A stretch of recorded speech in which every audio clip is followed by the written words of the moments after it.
नमस्ते दोस्तों, स्वागत है आपका। आज हम एक बहुत ही कमाल की चीज सीखने वाले हैं। ये एक ऐसी सिंपल लेकिन पावरफुल टेक्निक है जो क्लाइंट की ना को सेल्स की कामयाबी में बदल सकती है। और वो टेक्निक है कहानी सुनाना। अच्छा, ईमानदारी से बताइए, जब कोई क्लाइंट ना बोल देता है तो दिल थोड़ा बैठ जाता है ना, बहुत निराशा होती है। देखिए, ये हर एजेंट की कहानी है, लेकिन आज हम इस ना को देखने का पूरा नजरिया ही बदलने वाले हैं।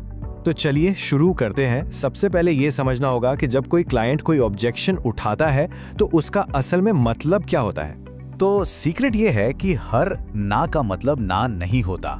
असल में ऑब्जेक्शन सिर्फ दो तरह के होते हैं। एक होते हैं जेन्युइन कंसर्न्स, मतलब असली चिंताएं, जैसे शायद उन्हें पूरी जानकारी नहीं है या बजट की दिक्कत है। ये एक तरह से मदद के लिए पुकार है। और दूसरे होते हैं बस बहाने, मतलब वो पोलाइट तरीके से बात खत्म करना चाह रहे हैं। तो सबसे जरूरी बात क्या है? किसी भी ऑब्जेक्शन को ना समझना बंद करना होगा। असल में ये एक साइन है कि क्लाइंट इंगेज्ड है, वो सुन रहा है।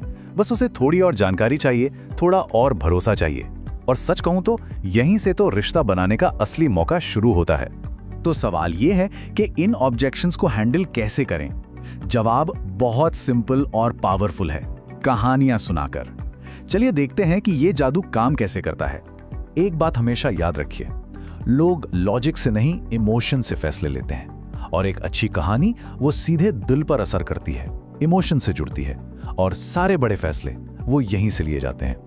और ये तरीका कितना पावरफुल है आप यकीन नहीं करेंगे। अगर कहानी सुनाने की इस कला में मास्टरी कर ली जाए तो सेल्स 10 गुना तक बढ़ सकती है। जी हाँ, 10x। ये कोई छोटा मोटा सुधार नहीं है, ये पूरा गेम बदल सकता है। और सबसे अच्छी बात क्या है पता है? एक जबरदस्त कहानी बनाने का एक बहुत ही सिंपल, बहुत ही आसान फॉर्मूला है। कोई भी इसे यूज कर सकता है। ये फॉर्मूला है हीरो प्रॉब्लम सॉल्यूशन। बहुत आसान है। सबसे पहले एक हीरो होता है, फिर उसकी जिंदगी में एक प्रॉब्लम आती है, और आखिर में आपका प्रोडक्ट यानी इंश्योरेंस उस प्रॉब्लम का सॉल्यूशन बनकर आता है। अब इस फॉर्मूले का सबसे जरूरी हिस्सा, हीरो कौन है? हीरो है आपका क्लाइंट। आपको क्लाइंट को ही कहानी का हीरो बनाना है। कहानी का किरदार ऐसा होना चाहिए कि क्लाइंट को लगे, अरे ये तो मेरी बात हो रही है। अगर क्लाइंट डॉक्टर है तो कहानी भी डॉक्टर की सुनाइए। देखिए कहानी कैसे पर्सनल और पावरफुल बन जाती है। चलिए अब इस फॉर्मूले को प्रैक्टिकली यूज करके देखते हैं। सबसे कॉमन ऑब्जेक्शन क्या होता है जो हर एजेंट को सुनना पड़ता है? मैं सोचकर बताऊंगा, है ना? देखते हैं इसे कहानी से कैसे हैंडल करना है। पहली कहानी है इन्वर्टर की। आप क्लाइंट को बता सकते हैं, सर जैसे हम घर में बिजली जाने से पहले इन्वर्टर लगवाते हैं, ठीक वैसे ही इंश्योरेंस हमारी इनकम का इन्वर्टर है। ये एक बैकअप है और इसे मुसीबत आने से पहले ही लगा के रखना पड़ता है, और प्रीमियम भरना वही तो इसकी चार्जिंग है।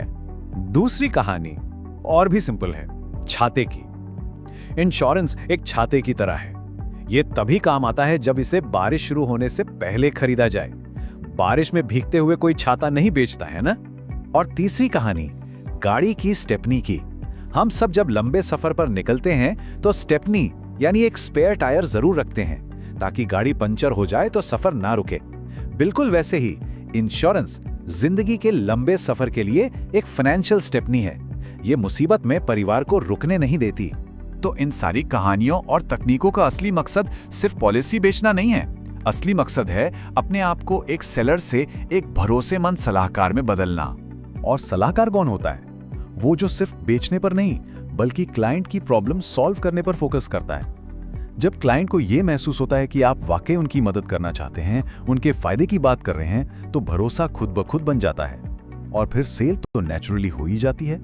और आखिर में एक सबसे जरूरी मैसेज जो हर क्लाइंट के दिल तक पहुंचना चाहिए, इंश्योरेंस कोई डील नहीं है, कोई सौदा नहीं है।